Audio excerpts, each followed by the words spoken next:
He spent his whole life struggling to speak a single sentence without a stutter. But wait until you hear what happens the second he starts to sing.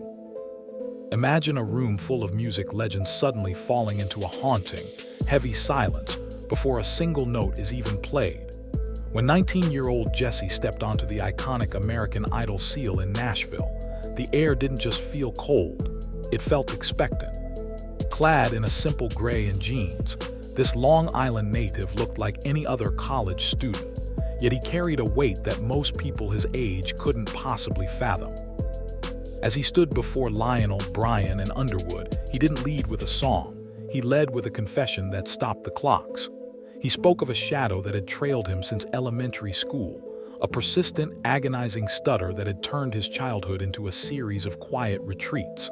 For Jesse, the world was often a place of embarrassment and loneliness, where raising a hand in class felt like an insurmountable mountain. But today, the silence was different. It wasn't the silence of a boy hiding. It was the silence of a man preparing to shatter his own glass ceiling. The judges leaned in, sensing that the nervous energy radiating from this young man was about to transform into something historic. This wasn't just another audition. It was a high-stakes rescue mission for his own voice. What if the very thing that traps you in your daily life becomes the key that unlocks your greatest superpower? Jesse explained to the stunned panel that while spoken words often tripped and tumbled in his throat, the moment he began to sing, the stutter simply vanished into thin air. For Jesse, music wasn't just a hobby or a career path. It was a literal sanctuary. Growing up in New York, he spent countless hours turning his family home into a makeshift concert hall. Alongside his brother and sister, he discovered that melody provided a rhythmic bridge that his speech could not navigate. In that house, he wasn't the kid who couldn't talk. He was the artist who couldn't be stopped. This sanctuary allowed him to express the complex emotions he kept bottled up during the school day.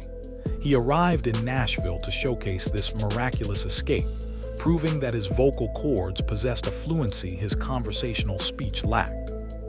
The judges watched, mesmerized by the irony of a man who struggled to introduce himself but could command a room with a lyric.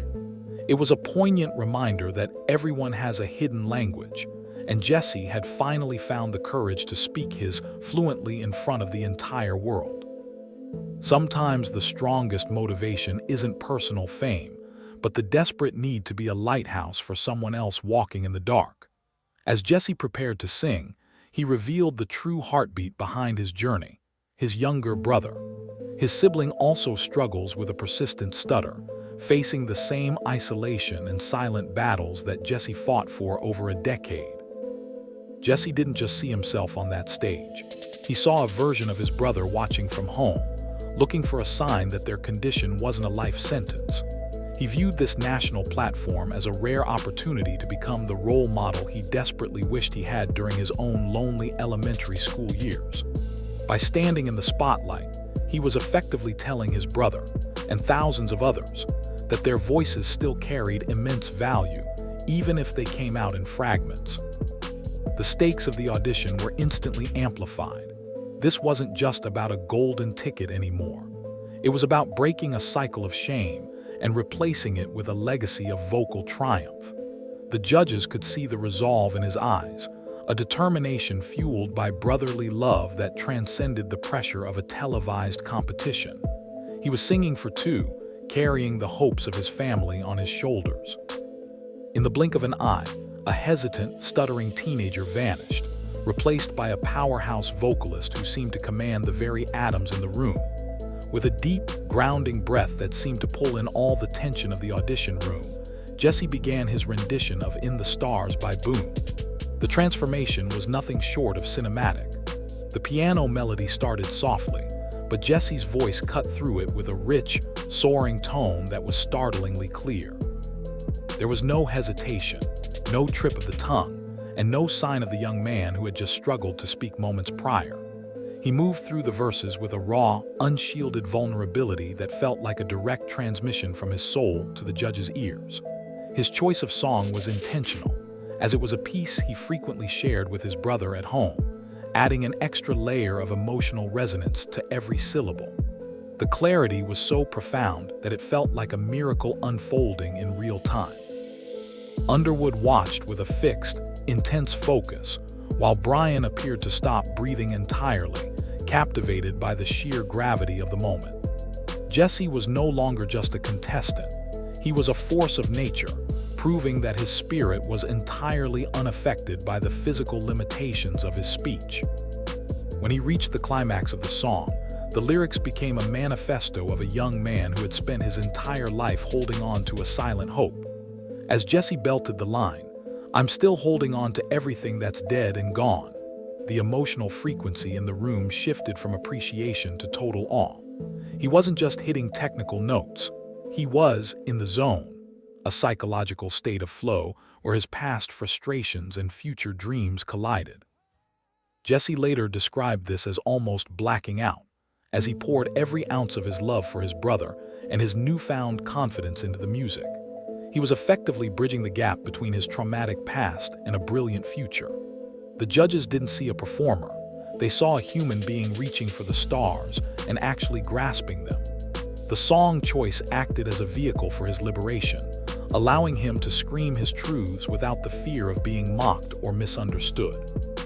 Every crescendo was a victory lap for a boy who used to be too afraid to raise his hand in a classroom.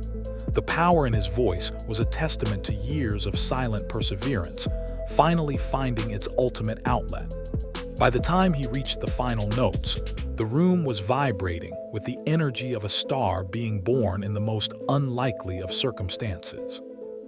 There is a specific kind of silence that occurs only after a truly life-changing performance, a silence born of pure, unadulterated respect.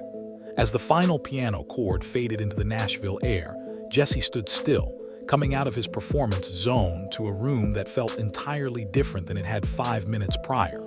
For several seconds, no one moved.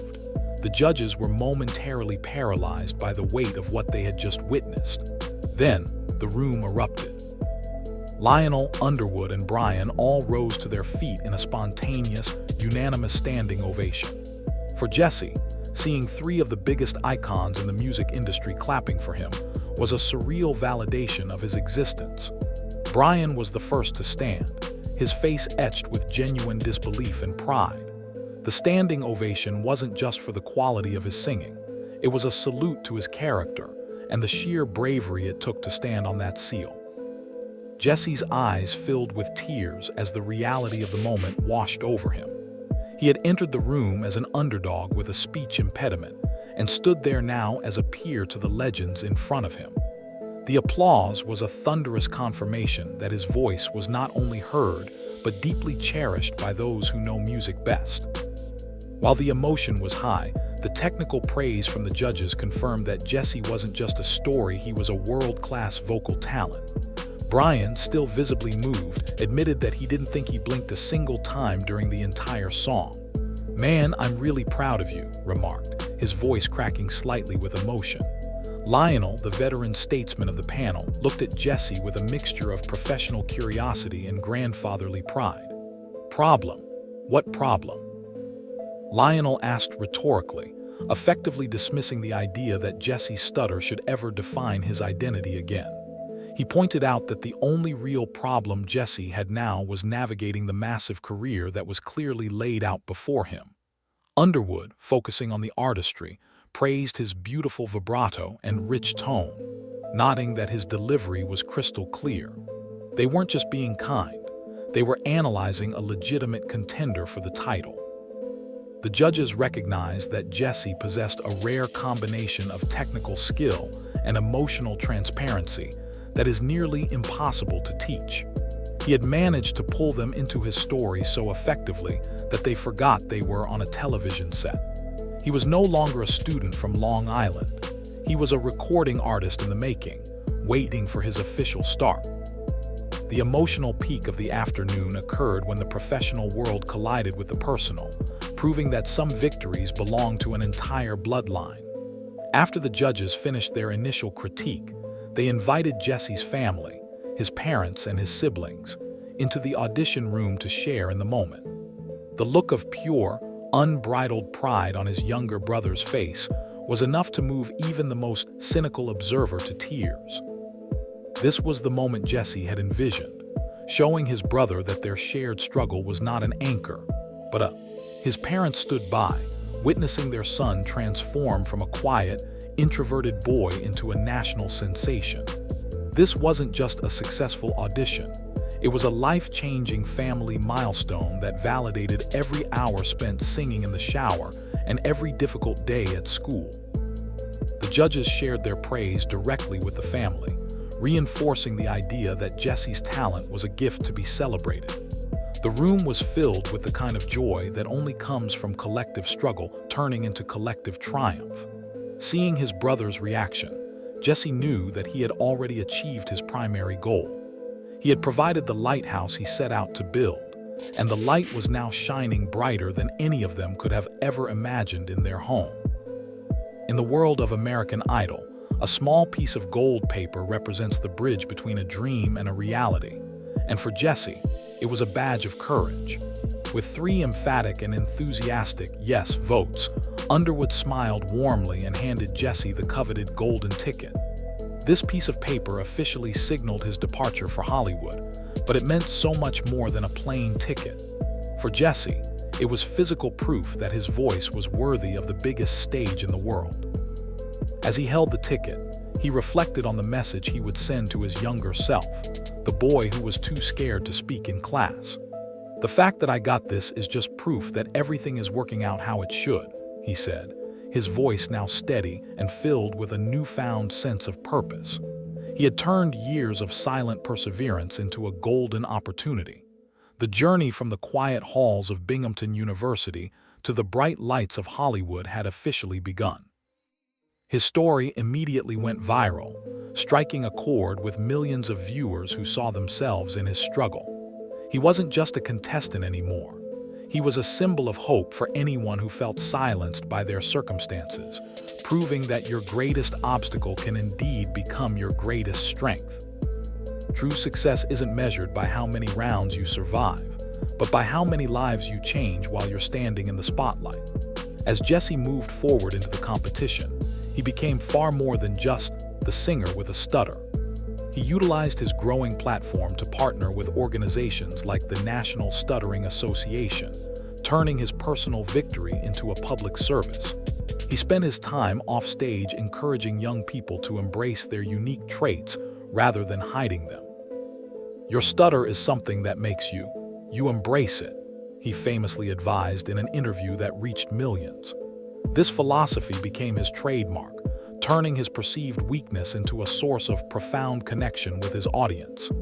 Even as the competition grew fiercer and he moved into the top 20 and beyond, Jesse remained anchored by the same authenticity that defined his first day in Nashville. He proved that the original spirit of American Idol, the discovery of extraordinary talent in ordinary people, was still alive and well. Jesse had already won the most important battle, the one against his own fear. Whether he took home the final trophy or not, he had already rewritten his narrative. The boy who was once afraid to speak had become a man whose voice would be remembered for years to come.